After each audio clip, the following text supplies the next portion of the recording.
Hello, my name is Darkmoon Doll, and on Wednesdays I do the show called Freeform Dreadlock Talk. Freeform Dreadlock Talk is a show where I share with you my 19 years now this month of having freeform dreadlocks. I talk to you about my experiences with them, and I answer your questions about your journey with freeform dreadlocks. That's the whole purpose of me sharing my adventure with you. Is so that we can both learn and grow, and I've learned a lot in these 19 years. Today what I wanted to share with you is a couple of the new creations, dreadlock beads that I've created. They're polymer clay ones. Some of them I've been working on for quite a while because some of them got lost. And what happens sometimes in bead making with me, with the polymer clay beads, they'll fall off of the styrofoam that I put them on when I want to dry them, and they're all wet. So case in point, this dreadlock bead, I dropped one. This dreadlock bead, it went through some transformations because I sculpted it and I put sealant on it, painted it, put sealant on it, put rhinestones on it, and then I lost it. So last week I found it, and it had fallen like in the back of some boxes in my studio, and it looked pretty worse for wear. Didn't think I would be able to repair it, but I did by doing a little bit of repainting on some spots, using some sandpaper, and then I glossed it with Mod Podge. So it's made from polymer clay, and it's hand sculpted, and it probably fits like a small or a skinny dreadlock, or a little small well, not small, but width-wise you could see the whole size in comparison to my hand too, this bead. But yeah, it's like Rasta colors, red, gold, black, and green, and then the heart in the middle.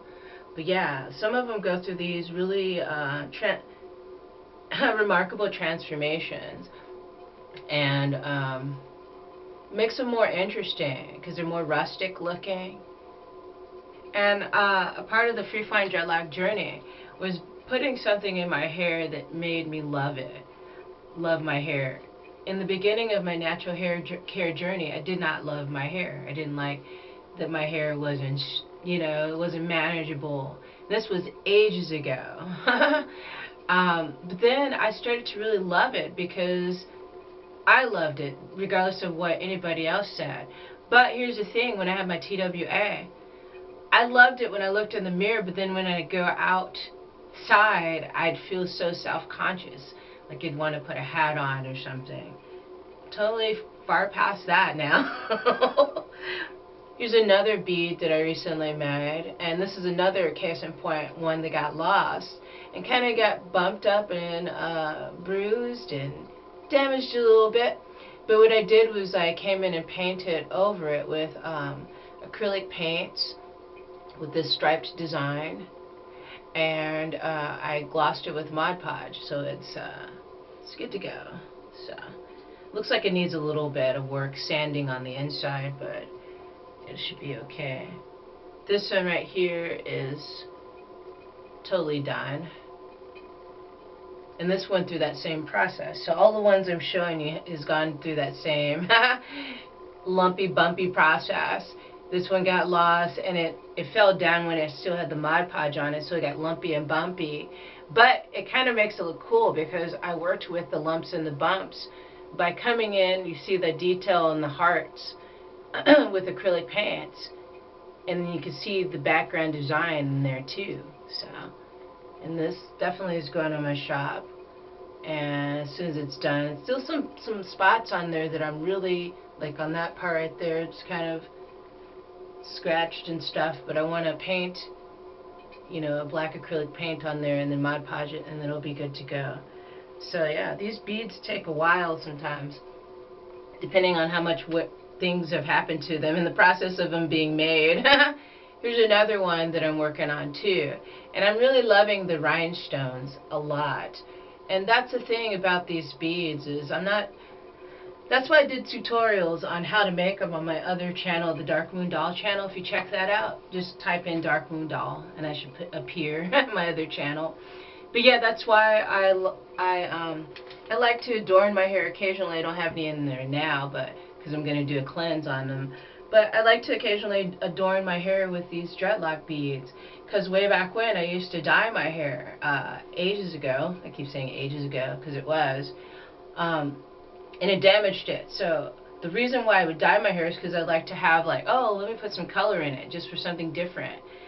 Instead of doing that, I've been using beads. If I get the, if I get that compulsion to want to like put some sort of beads or color in my hair, what better than safer and more natural? Well, I don't know if you call it natural, but I guess it'd be more natural than, say, putting chemicals on your head. But yeah, thank you for joining me today. I just wanted to show you some of the beads I've been working on, dreadlock beads. These are all polymer clay, and once they're all done, which would be pretty soon, I'll probably have them in my shop, not today, and I'm guessing like Friday, because they'll be probably all done. Some of them need some finishing touches, especially this one. It's got some, I need to buff it and on the inside of it, so, and clean it out, but they're looking good so far. So yeah, I remember telling you guys about that, about the bubbling effect and getting them damaged. You could put rhinestones on them and you could paint designs on there. So, and this is a way when you put these dreadlock beads on, it's just a way of affirming to yourself how much you love your hair, how much you appreciate how your hair is just for the natural state that it's in. I mean, not too many people can say that, because it's hard for people to say that, especially people of African descent or appear African on the outside, predominantly if you're of mixed race, but you have predominant African features and hair texture. A lot of people look at you sideways if you wear your hair like this, but you get to a point after having freeform dreadlocks for a long time that's just a part of you, and you're not thinking, oh, what's so-and-so going to think? You're just going out into the world and walking, positively, because this is just you, and this is how it's coming out of your head naturally. So thank you, everybody, for joining me today for today's show, for me showing you these beads I've got in the works to put on my shop. It's coming soon. And if you are interested in seeing how I do these, like with drawing the designs or painting the designs on, I could do a tutorial on that as well. So just let me know. Thank you for sharing these videos with your friends and family. Thank you for subscribing. And if you have any questions, put it in the comment section below, and I'll be more than willing to more than willing to help you with any questions you have about your freeform dreadlock journey. It's a fun one, and it can be a very relaxed one if you let it be. So, yeah, get outside in Mother Nature, get some sun on your skin and your hair and your scalp, eat lots of fruits and vegetables, and drink lots of fresh water, and move your body. Do some yoga, do some walking, cycling, whatever it is that you like to do that's physical, because that makes your overall body, mind, and soul all one, more balanced. Alrighty, guys, until next time, peace.